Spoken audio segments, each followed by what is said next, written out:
चलिए, तो last classes में हम लोग रिलेटिविटी के बारे में थोड़ा बहुत पढ़ चुके हैं, तो उसी चीज़ को हम लोग एक बार ओवरव्यू के रूप में देखते हैं कि रिलेटिविटी में स्टार्ट टू फिनिश हम लोग किस तरह, वो हम लोग आज ग्राफिक्स के माध्यम से देखेंगे थोड़ा सा। ठीक है, तो सबसे पहले जान लेते हैं कि रिलेटिविटी है क्या चीज़। ठीक है, तो रिलेटिविटी को आप लोग डेली लाइफ में देखते ही देखते हैं। जैसे कि आप मान लीजिए किसी कार में या किसी और गाड़ी में ट्रैवल कर रहे हैं। ठीक है, तो आपके आगे चलने वाली एक गाड़ी है, उसकी स्पीड किसी सड़क पे खड़े हुए आदमी के लिए कुछ और है, और आपके लिए उस गाड़ी की स्पीड कुछ और है। आपके लिए उसकी स्पीड कितनी हो जाती है, मान लिए आगे वाली गाड़ी 80 की स्पीड से चल रही है और आपकी गाड़ी चल रही है 60 की स्पीड से, तो आपके लिए उस गाड़ी की स्पीड कितनी है, 80 माइनस 60 कितनी हो जाएगी, 20 किलोमीटर पर आवर, है ना, क्योंकि आप लोग उस गाड़ी के पीछे पीछे चल रहे हैं। ठीक है, अगर मान लीजिए दोनों की स्पीड सेम हो जाए, आपकी भी 80 दूसरे की भी 80, जैसे मोटरसाइकिल वाले लोग आपस में बराबर बराबर चल के एक दूसरे से बात कर लेते हैं। क्यों कर पाते हैं बात, क्योंकि एक दूसरे के रिलेशन में उनकी वेलोसिटी कितनी है, ज़ीरो है। रिलेटिव वेलोसिटी इसी को बोलते हैं, जो उनकी आपस की वेलोसिटी है, एक की वेलोसिटी दूसरे के रेस्पेक्ट में। ठीक है, तो वो वहाँ पे कितनी है, ज़ीरो है। ठीक है, लेकिन सड़क पे खड़े हुए व्यक्ति के लिए दोनों की वेलोसिटी में से किसी की भी ज़ीरो नहीं है। ठीक है, तो यही है रिलेटिविटी। रिलेटिविटी मतलब एक पर्सन के रिलेशन में दूसरे का मोशन। ठीक है, मोशन यहाँ पे कभी भी इंडिपेंडेंट नहीं है, हम मोशन को हमेशा किसी के रिलेशन में पढ़ेंगे। ठीक है, तो उसी का एक रियल लाइफ एग्जाम्पल हम लोग देखते हैं कि हमारे पास एक कार है, जो कि कार आगे की तरफ मूव करने वाली है अभी। उस कार को देखने के लिए दो लोग हैं, एक व्यक्ति अपनी कार में बैठा हुआ है, दूसरा स्टेशनरी है, वो मान लीजिए सड़क पे खड़ा हुआ है। तो यहाँ पे मिस्टर बीन आपको दिख रहे होंगे, वो मिस्टर बीन सड़क पे खड़े हैं मान लीजिए, और इनको भी आप जानते हैं, ये अपनी कार में पीछा कर रहे हैं मेरी गाड़ी का। ठीक है, तो इन दोनों के लिए मेरी वेलोसिटी, मेरे कोऑर्डिनेट्स, सब कुछ अपने अपने लेवल पे अलग अलग होंगे। दोनों के रिलेशन में मेरे कोऑर्डिनेट्स अलग होंगे, दोनों के रिलेशन में मेरी वेलोसिटी अलग होगी। किस तरह से अलग होगी देखते हैं। जो मूविंग ऑब्जर्वर होगा उसको हम नाम दे देंगे एस प्राइम, और जो स्टेशनरी ऑब्जर्वर है उसको हम नाम दे देंगे एस। ठीक है, माथे पे लिखा भी हुआ है इनके एस प्राइम और इनके एस। अब देखते हैं कि अगर मेरा मोशन स्टार्ट हुआ मान लीजिए कांस्टेंट वेलोसिटी वी बी से, और ये मेरा पीछा करेगा थोड़ी देर बाद कांस्टेंट वेलोसिटी वी ए से, तो चीज़ें किस तरह से डेवलप होंगी उसको हम देखते हैं। मैंने मूव करना स्टार्ट किया, अब टाइम t इक्वल टू 0 पे इसका मोशन स्टार्ट होता है, ये मेरा पीछा कर रहा है। Time t equal to t पे इसकी पोजीशन मान लीजिए ये आ जाती है। ठीक है, अब इसके हिसाब से मेरी डिस्टेंस क्या है, इसके हिसाब से जो मेरे कोऑर्डिनेट्स हैं वो क्या है, s prime coordinates, x prime, y prime, z prime and t prime. ठीक है, स्पेस टाइम में हमारे पास 4 कोऑर्डिनेट्स होते हैं, 3 कोऑर्डिनेट्स स्पेस के और 1 कोऑर्डिनेट टाइम का। ऐसे ही स्टेशनरी ऑब्जर्वर जो मिस्टर बीन है, उनके लिए ये एस कोऑर्डिनेट्स हैं, x, y, z and t. वहाँ भी 4 कोऑर्डिनेट्स हैं, 3 कोऑर्डिनेट्स स्पेस के और 1 कोऑर्डिनेट टाइम का। ठीक है, अब हमें देखना यह है कि ये दोनों कोऑर्डिनेट्स आपस में किस तरह से रिलेटेड हैं। तो पहले ये देख लेते हैं कि टाइम टी में इसने कितनी डिस्टेंस चल रही है। टाइम टी में कोई आदमी जो वी ए वेलोसिटी से मूव कर रहा है वो कितनी डिस्टेंस चल सकता है, वी ए टी। तो ये डिस्टेंस कितनी हो गई, ये डिस्टेंस हो गई वी ए टी। अब इस व्यक्ति के लिए मेरा कोऑर्डिनेट एक्स वाला कौन सा है, एक्स प्राइम। तो कोऑर्डिनेट का मतलब एक्स डायरेक्शन में इसकी डिस्टेंस मुझसे, तो ये डिस्टेंस कितनी हो जाएगी, ये डिस्टेंस हो जाएगी एक्स प्राइम। ठीक है, ऐसे ही इस ऑब्जर्वर के लिए जो मेरी डिस्टेंस है एक्स डायरेक्शन में, वही उसके लिए मेरा एक्स कोऑर्डिनेट हो जाएगा। तो वो कोऑर्डिनेट कितना होगा, एक्स कोऑर्डिनेट, ये डिस्टेंस है। ठीक है, अब इन दोनों में रिलेशन एकदम साफ दिखाई दे रहा है, उसको हम देख भी लेते हैं। क्या रिलेशन होगा,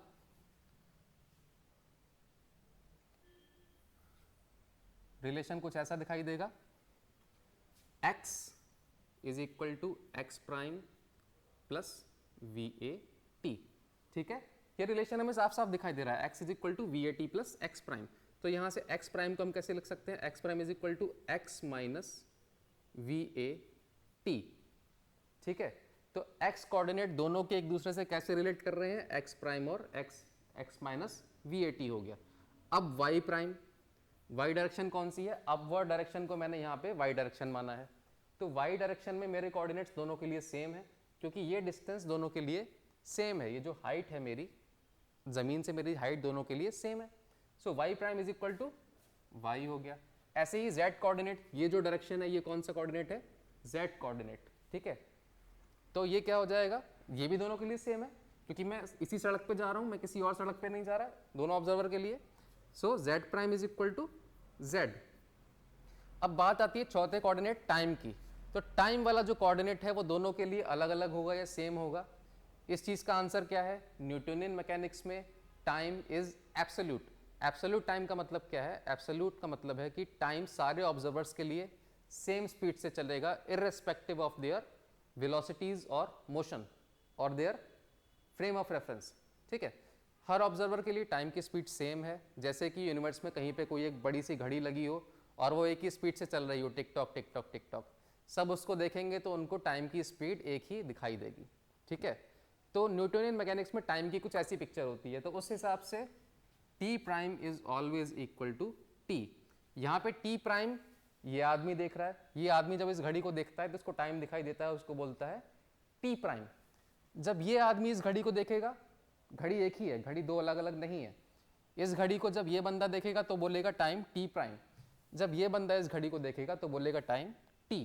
ठीक है, लेकिन न्यूटोनियन मैकेनिक्स में दोनों टाइम एक जैसे हैं। टाइम जनरल लाइफ में भी जब हम लोग देखते हैं तो सबके लिए टाइम की स्पीड एक ही है, सबकी उम्र एक ही स्पीड से बढ़ रही है, भले ही कोई स्टेशनरी बैठा हुआ हो, भले ही कोई कितना काम कर रहा हो, उम्र सबकी एक ही स्पीड से बढ़ती है। तो ये जो पूरा ट्रांसफॉर्मेशन है एक कोऑर्डिनेट सिस्टम से दूसरे कोऑर्डिनेट सिस्टम में, इस ट्रांसफॉर्मेशन का नाम है गैलीलियन ट्रांसफॉर्मेशन। इसका नाम है गैलीलियन ट्रांसफॉर्मेशन। ठीक है, इसको हम अगर इन्वर्स कर देंगे, जैसे इस फॉर्म में लिखा हुआ है, इसको हम बोलते हैं इन्वर्स गैलीलियन ट्रांसफॉर्मेशन, और ये नीचे वाला टर्म है गैलीलियन ट्रांसफॉर्मेशन। ठीक है, क्योंकि एक दूसरे के टर्म में चेंज कर देंगे तो माइनस का फर्क आ जाएगा केवल, और कुछ नहीं।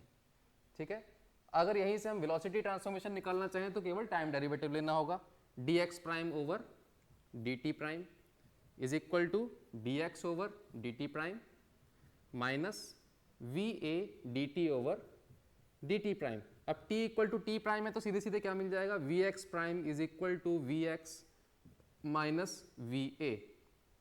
va डेरिवेटिव के बाहर क्यों ले लिया था? क्योंकि वेलोसिटी कांस्टेंट है। ये मैथमेटिक्स हम तभी अप्लाई कर रहे हैं जब हम इस वेलोसिटी को कांस्टेंट मान रहे हैं, अदरवाइज ये ऐसा नहीं होगा, अदरवाइज ये इक्वेशन भी ऐसी नहीं होगी, है ना। पोजीशन टाइम के साथ इस तरह चेंज नहीं होगी, है ना। हम लोग जानते हैं जो न्यूटन्स इक्वेशंस पढ़ी हमने मोशन की, s equal to u t plus half a t square, तो ये हमने केवल यूटी कंसिडर किया है, हाफ ए टी स्क्वायर वाले को हमने यहाँ पे इग्नोर किया है। तो अगर हाफ ए टी स्क्वायर ले लेंगे तो ये चेंज हो जाएगा, लेकिन अगर वेलोसिटी टाइम इंडिपेंडेंट नहीं, टाइम इंडिपेंडेंट है, उस केस में आपका ये वैलिड है। ठीक है, तो ये सारी ट्रांसफॉर्मेशन उसी केस के लिए है जिस केस में हमारे ऑब्जर्वर की वेलोसिटी, इस वाले ऑब्जर्वर की वेलोसिटी कांस्टेंट है। अब वो कांस्टेंट चाहे जीरो हो चाहे नॉन जीरो हो, कोई मैटर नहीं करता। कोई फ्रेम अगर इनर्शियल है तो वो इनर्शियल दो ही केस में कहा जाएगा, या तो वो स्टेशनरी हो या फिर वो कांस्टेंट स्पीड से मूव करता हो। दोनों ही केसेस क्या हैं? कांस्टेंट वेलोसिटी, क्योंकि जीरो भी एक कांस्टेंट है। ठीक है, सीधी सी बात। तो हम कांस्टेंट मोशन और स्टेडी मोशन, स्टेडी स्टेट, दोनों को एक साथ कंबाइन कर सकते हैं v इक्वल टू कॉन्स्टेंट में। ठीक है, इस ट्रांसफॉर्मेशन को हम बोलते हैं गैलीलियन ट्रांसफॉर्मेशन, जो कि मूविंग ऑब्जर्वर और स्टेशनरी ऑब्जर्वर के कोऑर्डिनेट्स और उनकी पर्सपेक्टिव ऑफ वेलोसिटी, उन दोनों को आपस में रिलेट करता है। ठीक है, अब इनर्शियल फ्रेम को थोड़ा सा और अच्छे से समझने का ट्राई करते हैं, क्योंकि इनर्शियल फ्रेम को समझना थोड़ा सा फिजिकली चैलेंजिंग हो जाता है शुरुआत में। इमेजिन करिए एक बच्चा है, एक कार्ट में बैठा हुआ है, कांस्टेंट वेलोसिटी से वो कार्ट आगे चल रही है। अचानक से बच्चे के दिमाग में आता है कि मैं बॉल को उछालता हूँ। बच्चा बॉल को उछालेगा ऊपर की तरफ तो क्या होगा? बॉल उछलेगी, आगे बढ़ेगी बच्चे के साथ, और अल्टीमेटली आके वो बच्चे के हाथ में ही गिरेगी। ठीक है, आप भी ये चीज़ प्रैक्टिकल कर सकते हैं। आप कार के अंदर बैठे हो, आप बॉल से खेलना चाहें, बॉल को आप उछालेंगे तो बॉल उछल के वापस से आपके हाथ में ही गिरेगी अगर आपने सीधा ऊपर उछाला है। ऐसा क्यों होता है?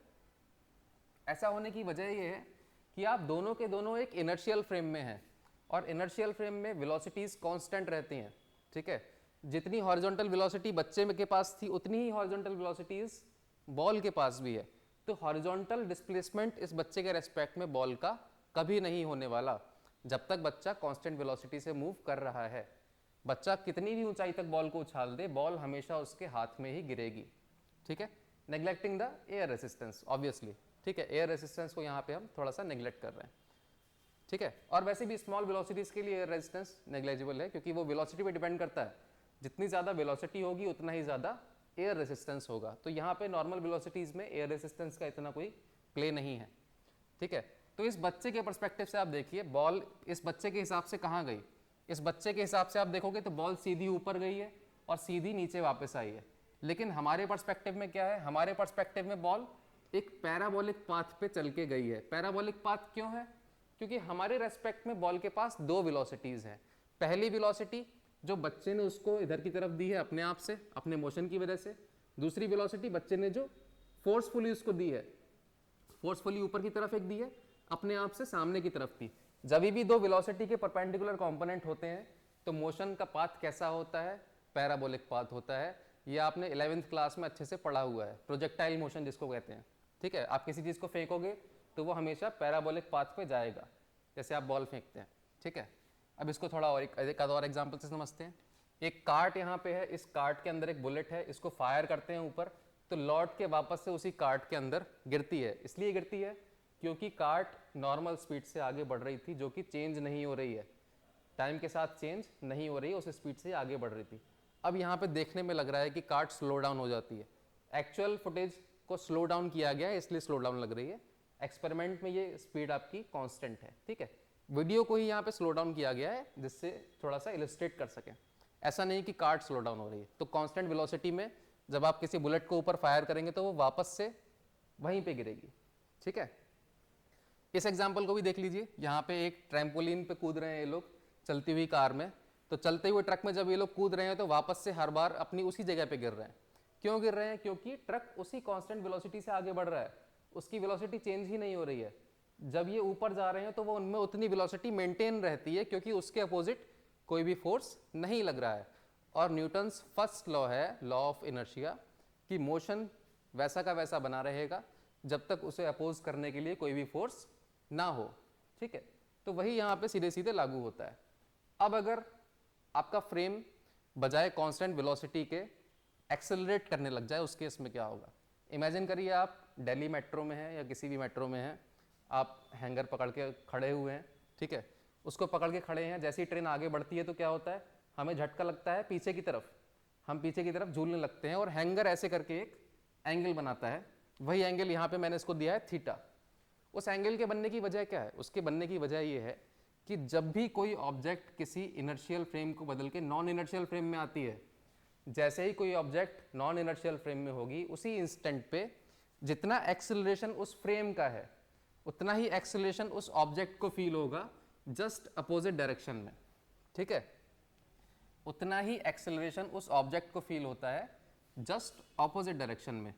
कार्ट इधर को जा रही है तो इस पेंडुलम को किधर फील होगा एक्सेलरेशन? पीछे की तरफ, और सेम अमाउंट में फील होगा। इधर इसका एक्सेलरेशन ए नॉट था तो कार्ट को भी कितना फील, इसको पेंडुलम को भी कितना फील होगा? ए नॉट फील होगा। पेंडुलम के मास को आप इस एक्सेलरेशन से मल्टीप्लाई कर दीजिए, वही हो जाएगा force felt by the pendulum. कितना? F equal to M A naught. इसको हम बोलते हैं स्यूडो फोर्स या फिर हिंदी में छद्म बल बोलते हैं। छद्म मतलब छुपा हुआ, जिसका ओरिजिन आपको समझ में नहीं आ रहा। ठीक है, इसको बोलते हैं स्यूडो फोर्स। स्यूडो फोर्स हमेशा पिक्चर में रहेंगे जब भी आपके पास कोई भी नॉन इनर्शियल फ्रेम होगा। ठीक है, चलिए अब इसको बैलेंस करने के लिए इसका टेंशन प्ले में आ जाता है और इसका वेट। इसका वेट और स्यूडो फोर्स, इन दोनों को बैलेंस करते हैं इसके कंपोनेंट टेंशन के। इधर हो गया टी साइन थीटा और इधर हो गया टी कॉस थीटा। ये इसको बैलेंस कर देते हैं तो एंगल हम लोग यहाँ से निकाल सकते हैं इनको इक्वेट करके। ये इसको कैंसिल करेगा और ये इसको कैंसिल करेगा। ठीक है, तो यहाँ से आप निकालोगे T sine theta equal to M A naught, M G equal to T cos theta. दोनों को डिवाइड कर दो, क्या मिल जाएगा? Tan theta equal to A naught upon G. जितना ज़्यादा एक्सेलरेशन होगा उतना ही बड़ा एंगल बनेगा। ठीक है, क्लियर हो गया? ये रियल लाइफ एग्जाम्पल था जो आप लोग डेली में फील करते हैं। चलिए आगे बढ़ते हैं। ये हो गया आपका इनर्शियल फ्रेम और नॉन इनर्शियल फ्रेम। अब गैलीलियन ट्रांसफॉर्मेशन को हम लोग इस्तेमाल अगर करने लग जाएं तो उसे सही साबित करना भी ज़रूरी है। किसी चीज़ को आप अगर यूज़ कर रहे हैं तो आपको उसे सही भी साबित करना चाहिए। तो किसी भी कोऑर्डिनेट ट्रांसफॉर्मेशन, गैलीलियन ट्रांसफॉर्मेशन एक कोऑर्डिनेट ट्रांसफॉर्मेशन है बेसिकली, जो एक व्यक्ति के कोऑर्डिनेट्स को दूसरे व्यक्ति के कोऑर्डिनेट से रिलेट करती है। ठीक है, तो किसी भी इस तरह की ट्रांसफॉर्मेशन को रिलेट करने के लिए सबसे अच्छा तरीका क्या है कि वो ट्रांसफॉर्मेशन के अंडर लॉज ऑफ फिजिक्स हमेशा इनवेरिएंट होंगे। Laws of physics coordinate transformation के साथ चेंज नहीं होंगे। आप इसको ऐसे समझ सकते हैं कि आप चाहें स्टेबल फ्रेम में हो चाहे मूविंग फ्रेम में हो, आपके लिए लॉज ऑफ फिजिक्स चेंज नहीं होंगे अगर आपकी वेलोसिटी कांस्टेंट है तो, ठीक है। आप एक कार में चल रहे हैं जो महंगी है, कांस्टेंट वेलोसिटी चल रही है, एक कार में आप आ जाते हैं जो सस्ती है, कांस्टेंट वेलोसिटी से चल रही है, तो क्या लॉज ऑफ फिजिक्स चेंज हो जाएंगे? ऐसा कुछ नहीं है, लॉज ऑफ फिजिक्स वैसे के वैसे रहते हैं, ठीक है। तो सबसे पहले हम न्यूटन्स लॉज पे इसको टेस्ट करेंगे कि न्यूटन्स लॉज इसके अंडर में चेंज होते हैं या नहीं होते हैं। तो न्यूटन्स लॉज में हम सीधे सीधे देख पा रहे हैं कि Newton's laws are invariant under Galilean transformation. कैसे इनवेरिएंट है? अभी हम लोगों ने जैसे डेरिवेशन किया था इसको एक बार देख लेते हैं फिर से। एग्जैक्टली वही चीज है, x prime equal to x minus v t, velocity वाले में हम यहाँ तक आ चुके थे ऑलरेडी। तो मैं इसके आगे की बात करता हूँ। इसके आगे आप एक और डेरिवेटिव ले लीजिए इसका टाइम के साथ, d v x prime over d t prime बन जाएगा, यहाँ पे d v x over d t prime बन जाएगा। v हम बहुत देर से कह रहे हैं कि कांस्टेंट है, इसीलिए इनर्शियल फ्रेम है। कांस्टेंट चीज़ का आप टाइम डेरिवेटिव लोगे तो क्या बन जाएगा? 0 बन जाएगा, ठीक है। तो ये 0 हो गया तो ये दोनों इक्वेट हो गए। A X prime is equal to A X, दोनों फ्रेम्स में एक्सेलरेशन की वैल्यू सेम है, एक्सेलरेशन सेम है, जिस ऑब्जेक्ट पे एक्सेलरेशन लग रहा है वो सेम है, तो मास से मल्टीप्लाई कर दीजिए दोनों तरफ। F x prime is equal to क्या हो जाएगा? एफ एक्स, ठीक है। तो यहां से हम सीधे सीधे बोल सकते हैं कि Galilean transformation is sorry Newton's laws are invariant under Galilean transformation. Okay, चलिए अब न्यूटन्स लॉज तो नॉर्मल वेलोसिटीज के लिए हम लोग यूज करते हैं डेली लाइफ में। जैसे ये वेलोसिटी v जो हमने ली है ये हमारी डेली लाइफ की वेलोसिटी थी, ठीक है। लेकिन अगर बाई चांस आपकी वेलोसिटी बहुत ज़्यादा बढ़ने लग जाए तब क्या होगा? तो उस चीज़ को टेस्ट करने के लिए हम लोग क्या करेंगे? हम लोग एक केस जज करेंगे जो कि केस है maximum possible velocity in the universe. किस चीज़ की मैक्सिमम पॉसिबल वेलोसिटी है? हम लोग सब जानते हैं कि speed of light is the maximum possible velocity in the universe. Speed of light कौन सी फिजिक्स फॉलो करती है? Speed of light physics follow करती है मैक्सवेल्स इक्वेशंस की फिजिक्स को, ठीक है। Speed of light always follows sorry light या फिर electromagnetic waves always follow Maxwell's equations.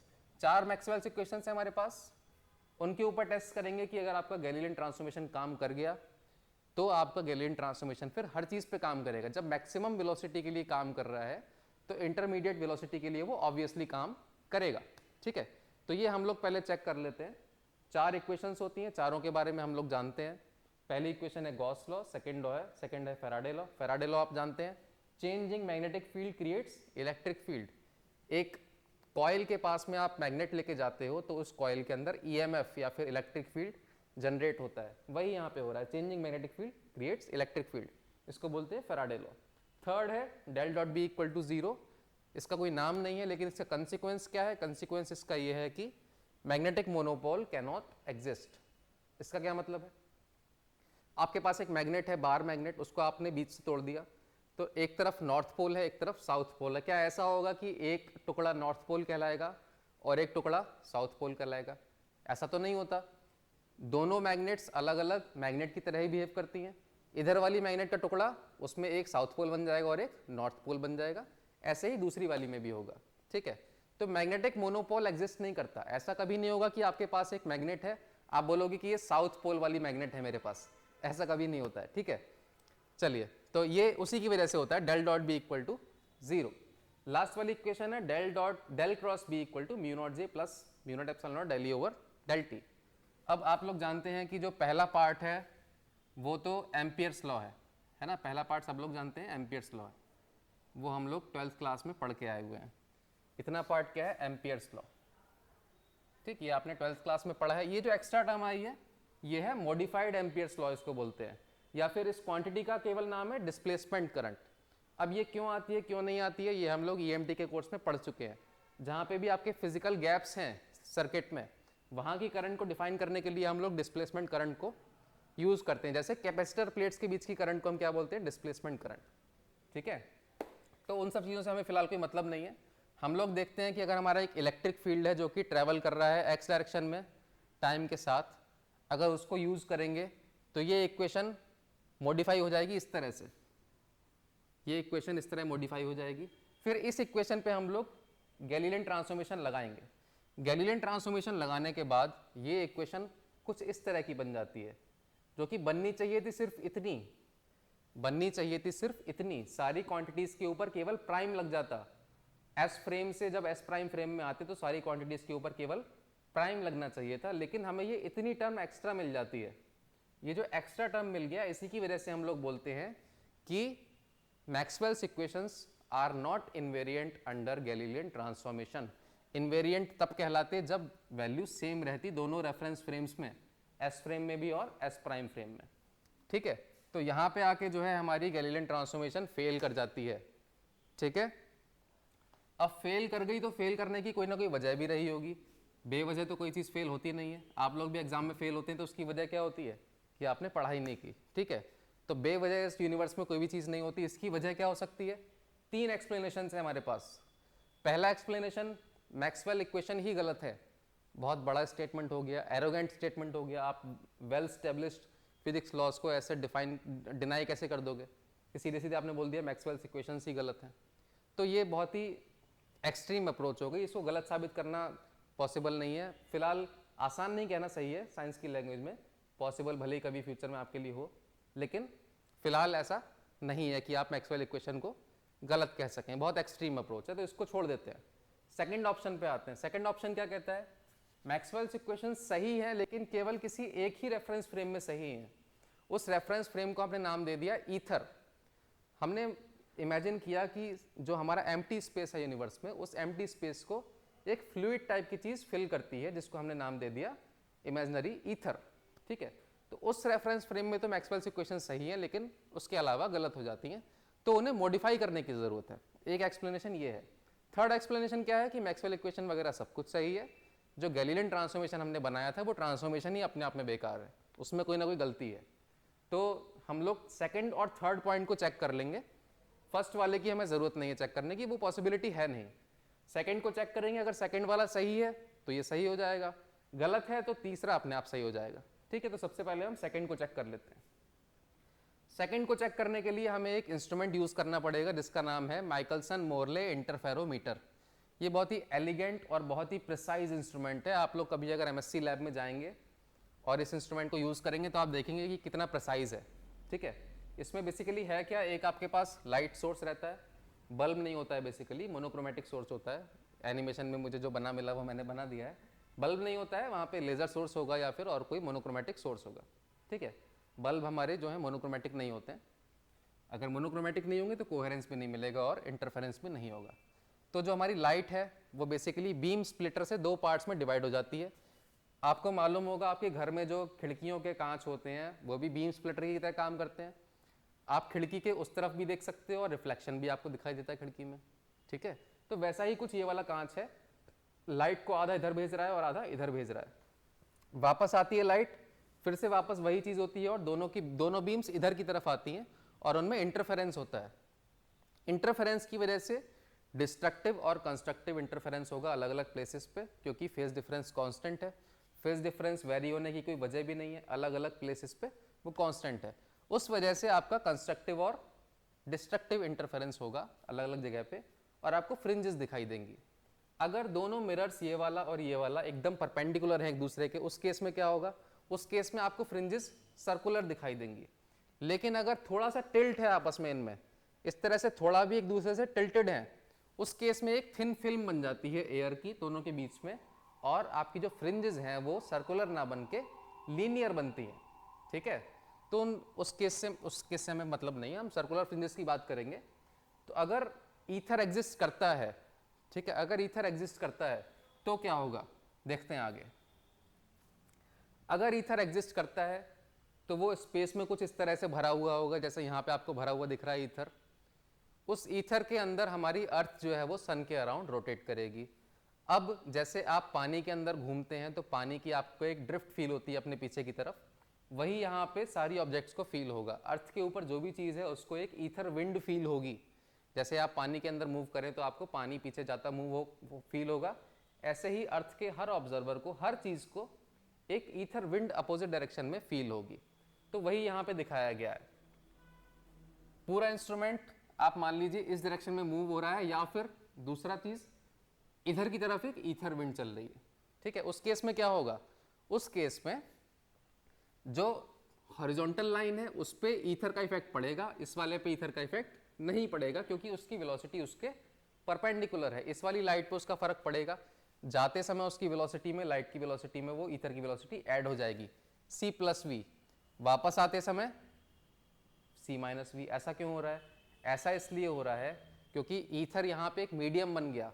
अब आप इमेजिन करिए, ईथर का मतलब हो गया ट्रेन और लाइट का मतलब हो गया ट्रेन के अंदर बैठे हुए आप, ठीक है। अब आपने ट्रेन के अंदर चलना स्टार्ट किया, ऐसे करके आपने ट्रेन के अंदर चलना स्टार्ट किया। उस केस में क्या होगा, आपकी इफेक्टिव वेलोसिटी कितनी हो जाएगी, ट्रेन की वेलोसिटी प्लस आपकी वेलोसिटी। वही यहाँ पे लाइट के साथ हो रहा है, लाइट की वेलोसिटी प्लस ईथर की velocity c plus we.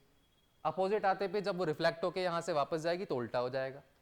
Distance दोनों टाइम पे सेम चलनी है उसे l, इसीलिए टोटल टाइम कितना हो गया, l upon c plus v, l upon c minus v. इस वाली लाइट के लिए क्या होगा, इस वाली लाइट के लिए ये होगा, जब ये वापस आएगी तो ये पूरा सेटअप आगे जा चुका होगा, तो इसका पाथ ऐसा बनेगा, ठीक है। तो इस पाथ को हम लोग पाइथागोरम थ्योरम से सॉल्व कर सकते हैं और टाइम इसके लिए निकाल सकते हैं।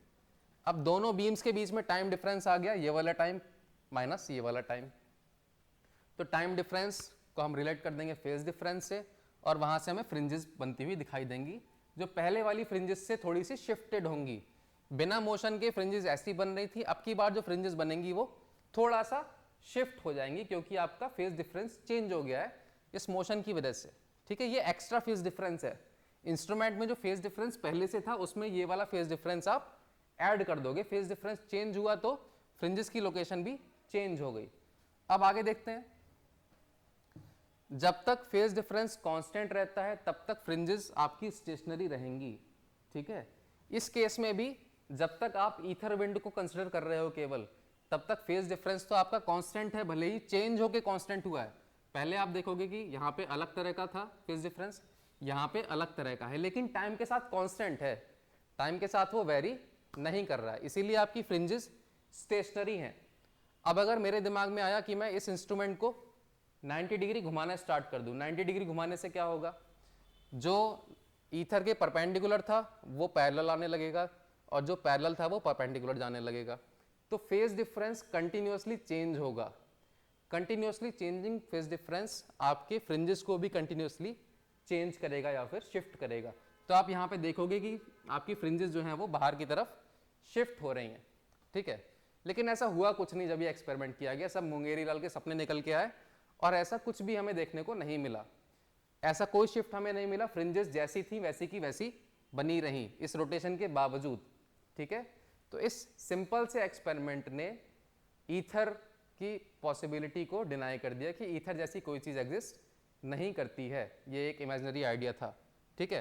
तो जो हमारा सेकंड अजम्पशन था कि शायद ईथर जैसी कोई चीज़ है और मैक्सवेल्स इक्वेशंस को मॉडिफिकेशन की ज़रूरत है, वो रॉन्ग हो गया। तो केवल एक ही एक्सप्लेनेशन बचा कि गैलीलियन ट्रांसफॉर्मेशन ही गलत है। अब गैलीलियन ट्रांसफॉर्मेशन गलत साबित हो गया, ठीक है। अब आपने एक चीज़ को गलत साबित कर दिया है तो आपको सही चीज़ भी तो बतानी पड़ेगी। सही चीज़ बताने के लिए कौन आ गया आया, आइंस्टाइन। आइंस्टाइन ने बोला कि गलती क्या है, गलती सिंपली एक ही है कि हम टाइम को एब्सोल्यूट मान रहे हैं। टाइम ऑब्जर्वर पे अलग अलग डिपेंड करता है कि कौन सा ऑब्जर्वर चीज़ को देख रहा है, वो खड़ा हुआ है या मूव कर रहा है, इस बात पे डिपेंड करता है कि वो कितना टाइम ऑब्जर्व करेगा।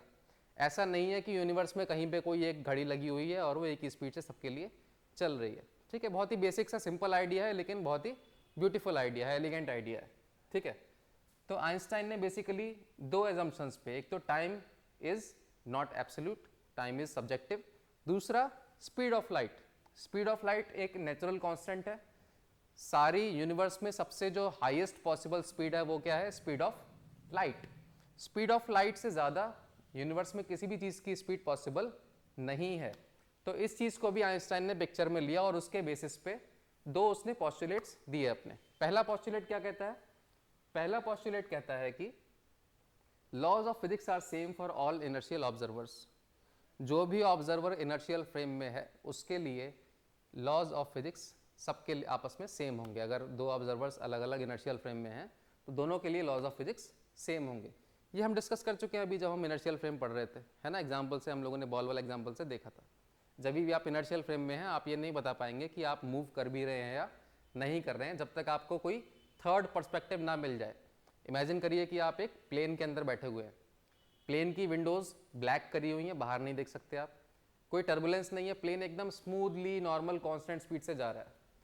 आप, मैं इस बात की गारंटी दे सकता हूँ कि आप ऐसा कोई एक्सपेरिमेंट नहीं है दुनिया में जो आप कर सकें जो ये बताए आपको कि आप मूव कर रहे हैं या प्लेन हवा में रुका हुआ है।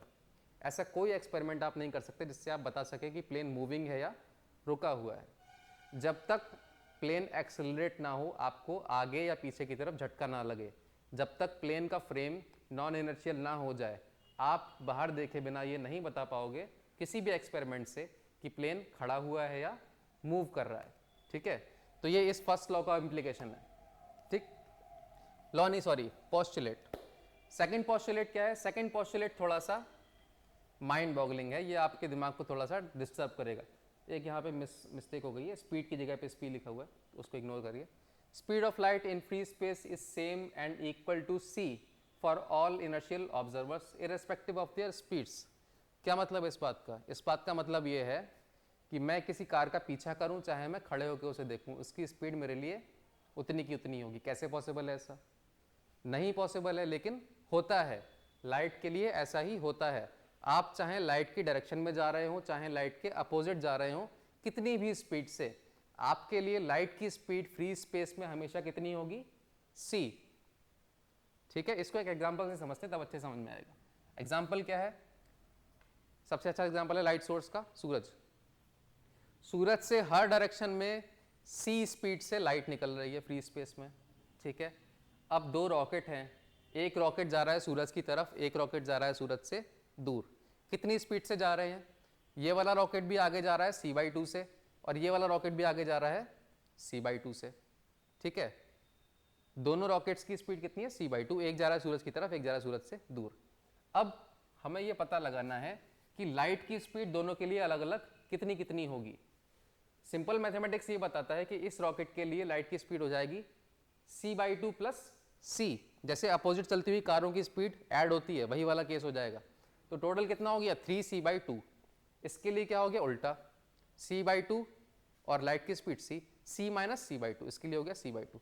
तो नॉर्मल मैथमेटिक्स ये बताती है कि दोनों के लिए लाइट की स्पीड कितनी होगी? एक के लिए 3c/2 और एक के लिए c/2। लेकिन एक्चुअली ऐसा नहीं है। एक्चुअली क्या है कि दोनों के लिए लाइट की स्पीड होगी c। ये किसका रिजल्ट है? ये रिजल्ट है आपके सेकंड पोस्टुलेट का। ठीक है, second postulate of special theory of relativity. इसी सेकंड पोस्टुलेट और टाइम डायलेशन पे आपकी सारी रिलेटिविटी डिपेंड करती है। टाइम डायलेशन क्या है आके देखते हैं। देखिए, एक ट्रेन है, एक ट्रेन 0.95 c स्पीड से आगे जा रही है। अब क्योंकि मैसिव ऑब्जेक्ट है, इसकी वेलोसिटी c तो पॉसिबल नहीं है, लेकिन c से कम तो पॉसिबल है। अब ये 9.95 c से कम ही है। ठीक है, भले ही थोड़ा सा कम है, 5% कम है, लेकिन कम है। अब इसके अंदर एक बच्चा भागना शुरू करता है। बच्चे ने भागना शुरू किया अंदर 0.1 c स्पीड से। ठीक है, तो क्या होगा?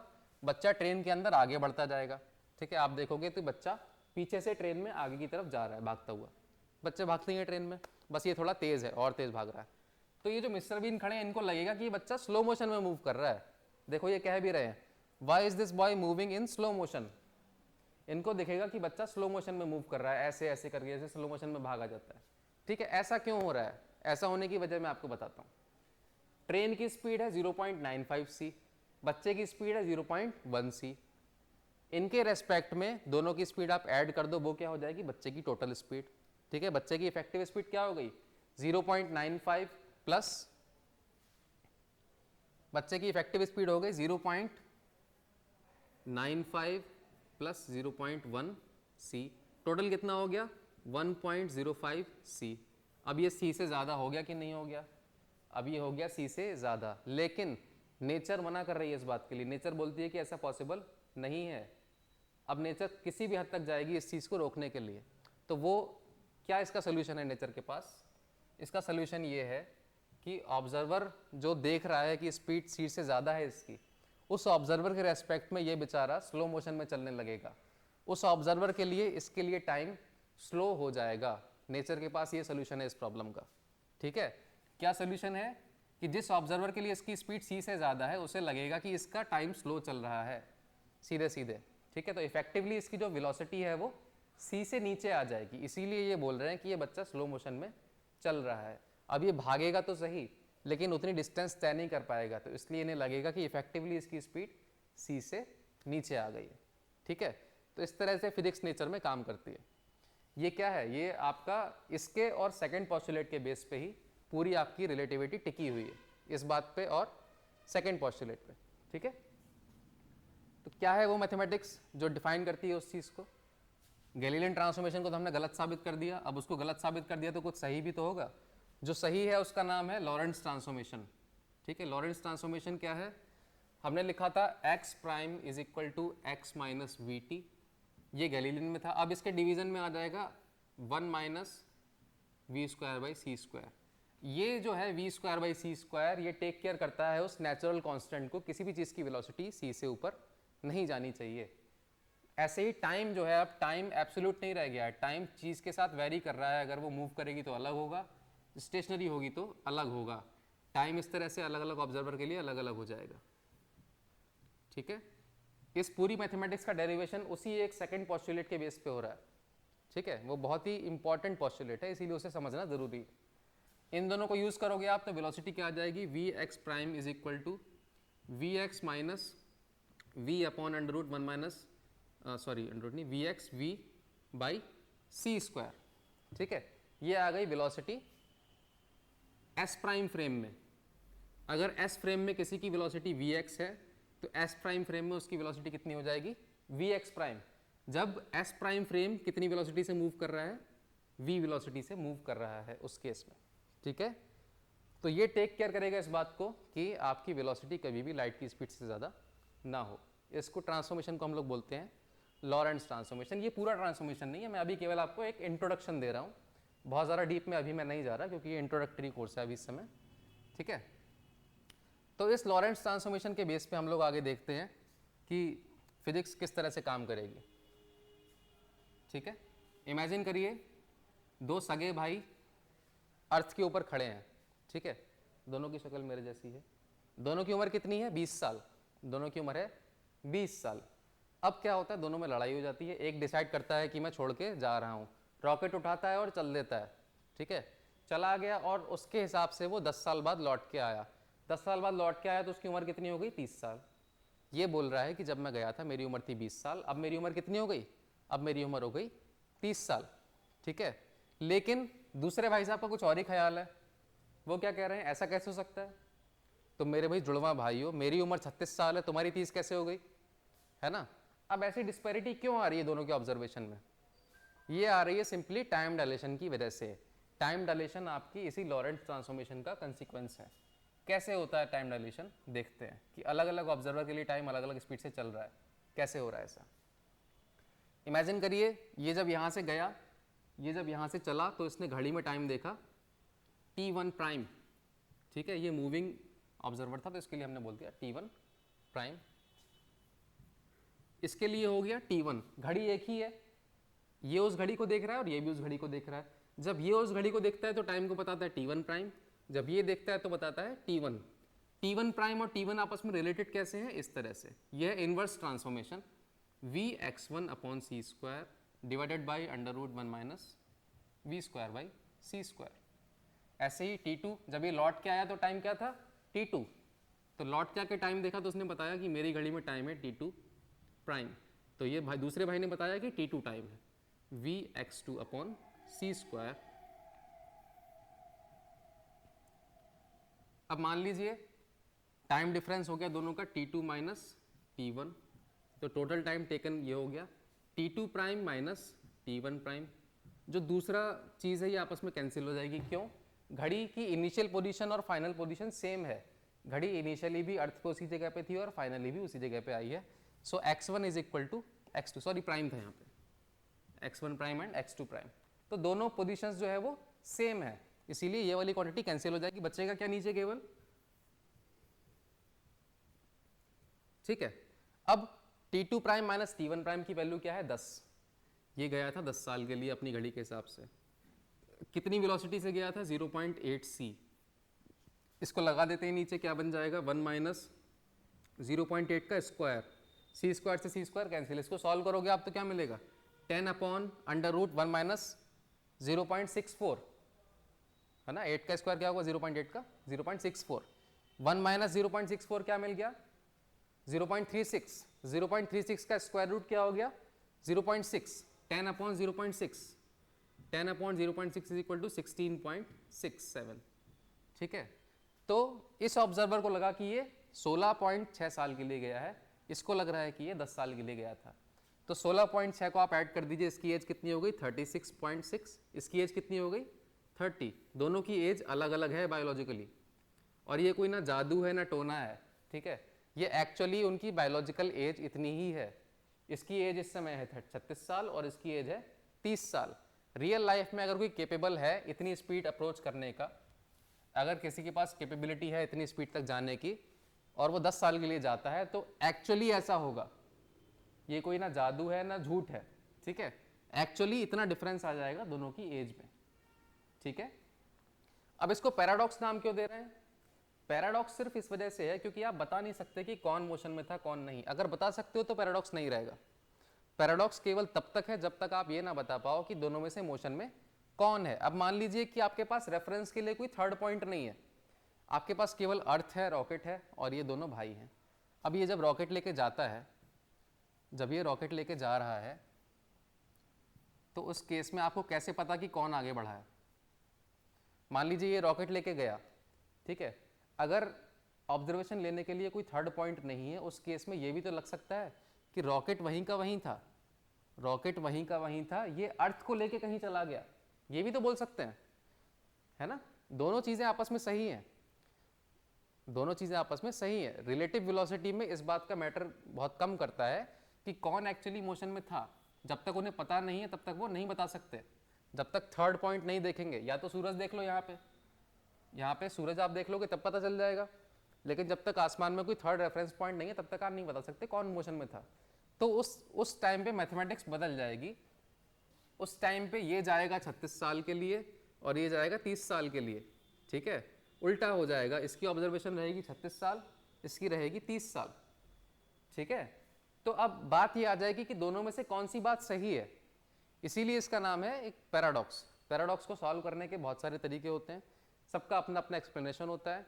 इसका एक्सप्लेनेशन आप अभी फिलहाल ढूंढिए, हम आने वाली क्लासेस में इसको डिस्कस करेंगे कि इसमें से कौन सी बात सही है, ठीक है। बहुत सारे एक्सप्लेनेशन है इसके, अभी मैं आपके लिए ओपन प्रॉब्लम की तरह छोड़ के जाता हूँ इसको, ठीक है।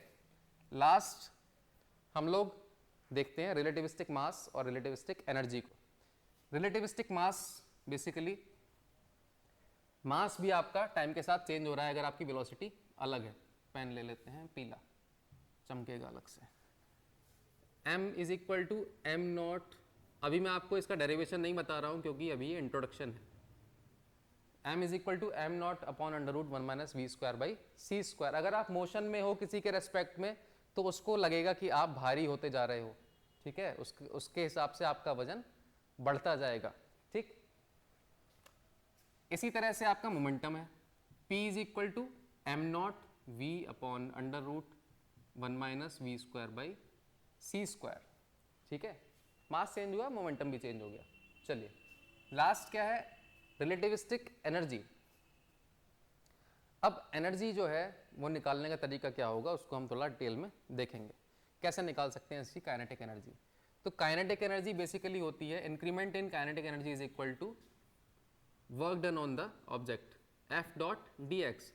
एफ फोर्स लगा के आपने ऑब्जेक्ट को अगर डी एक्स डिस्प्लेसमेंट दिया तो टोटल आपका जो वर्क डन है वो इतना हो जाएगा और वही काइनेटिक एनर्जी के तौर पे उसमें स्टोर हो जाएगा। अब यहाँ पे एफ डॉट डी एक्स की वैल्यू कैसे निकालेंगे? इस ऑब्जेक्ट के लिए एफ की वैल्यू क्या है? न्यूटन्स सेकेंड लॉ आप जानते हैं, F is equal to M a होता है ना, लेकिन यहाँ पे F is equal to M a नहीं होगा। यहाँ पे क्या होगा? एफ इज इक्वल टू, कैसे निकालेंगे, क्या होगा? और पीछे जाते हैं, F equal to M a हम डायरेक्ट बोल देते हैं। एफ एक्चुअली इक्वल टू क्या होता है? एक्चुअली होता है d p by d t, ठीक है। ये हो जाता है d over d t m v. अब अगर आपका मास कांस्टेंट है तो वो डेरिवेटिव के बाहर आ जाएगा, m d v over d t. और ये बन जाता है ma। ठीक है, ये केस है आपका न्यूटोनियन मैकेनिक्स का। न्यूटोनियन मैकेनिक्स में F इक्वल टू ma, लेकिन इस केस में आपका मास वेरिएबल है, मास कांस्टेंट नहीं है। जो चीज़ कांस्टेंट नहीं है उसको आप डेरिवेटिव से बाहर नहीं ले सकते, तो यहाँ के आगे आप नहीं जाओगे, यहाँ के आगे आप नहीं जाओगे, आप इसको यहीं कहीं छोड़ दोगे। ठीक है, तो ये क्या बन जाएगा, ये बन जाएगा d m over d t, साथ में v plus m d v over t t. ठीक है, इसको यहाँ पुट कर देंगे वापस से, और dx की जगह लिख लेंगे v dt, लिख सकते हैं हम लोग ऑब्वियसली। तो ये हो जाएगा d m d t v plus m d v d t. ठीक है, साथ में क्या आ गया v dt। इसको आप ओपन करेंगे तो आपको मिल जाएगा v square D M plus M we D v. अब वापस चलते हैं अपने मास वाले फॉर्मूला पे। मास क्या था, m is equal to M naught upon under root 1 minus we square by C square. So यहाँ से क्या हो जाएगा, m square 1 minus we square by C square is equal to M naught square. ठीक है, तो यहाँ से मिलेगा m square C square minus M square V square is equal to M naught square C square. इसका derivative ले लीजिए तो क्या मिलेगा, 2m डी एम सी square minus 2m d m v square minus 2v d v m square. ठीक है, 2v d v m square equal to 0, क्योंकि right hand side में सब कुछ कांस्टेंट है तो उसका डेरिवेटिव क्या हो जाएगा, डेरिवेटिव हो जाएगा 0। अब 0 हो गया, यहाँ से 2m 2m इतना आपने कॉमन लेके हटा दिया, बचा क्या, C square D M is equal to V square D M plus M we D V. ये आप देख रहे हो इंटीग्रल में जो क्वांटिटी थी वही आ गई, तो उसको हम रिप्लेस कर देंगे सी स्क्वायर डी एम से। So this is equal to kinetic energy is equal to integral c square D m equal to क्या बन जाएगा, इंटीग्रल सी स्क्वायर बाहर आ गया, अंदर बच गया डी एम। डी एम का इंटीग्रल क्या होगा, m। अब m की दो वैल्यूज आएंगी, at zero velocity and at velocity v। तो जो v वेलोसिटी पे उसकी वैल्यू है वो क्या है, m, और जीरो वेलोसिटी पे कितनी है, m नॉट, रेस्ट मास। तो kinetic energy is equal to M C square minus M naught C square. ठीक है, so M C square is equal to kinetic energy plus rest mass energy. तो यहाँ से आ गया total energy E is equal to M C square. ये बहुत ही famous formula है जो आप बचपन से अभी तक देखते आ रहे होंगे। फिजिक्स का मतलब ही इस फॉर्मूले को बना दिया गया है कि ये फॉर्मूला आज आप लोग देख लीजिए कैसे निकल के आता है। ठीक है, E equal to M C square. ठीक, तो आज जो है हम लोग यहीं तक रखते हैं। इसके आगे जो हमारी टॉपिक्स जो हमने शॉर्ट में मार दिया आज थोड़े से, उसको हम डिटेल में पढ़ेंगे, और भी आगे चीज़ें पढ़नी है, लेंथ कॉन्ट्रैक्शन वगैरह। ठीक है, और एनर्जी का टर्म जो है वो मोमेंटम के टर्म में भी हम लोग देखेंगे। वो सब चीज़ें बाकी हैं तो वो हम नेक्स्ट क्लास में करते हैं। आज के लिए इतना ही रखते हैं। ठीक है, चलिए बाद में मिलते हैं।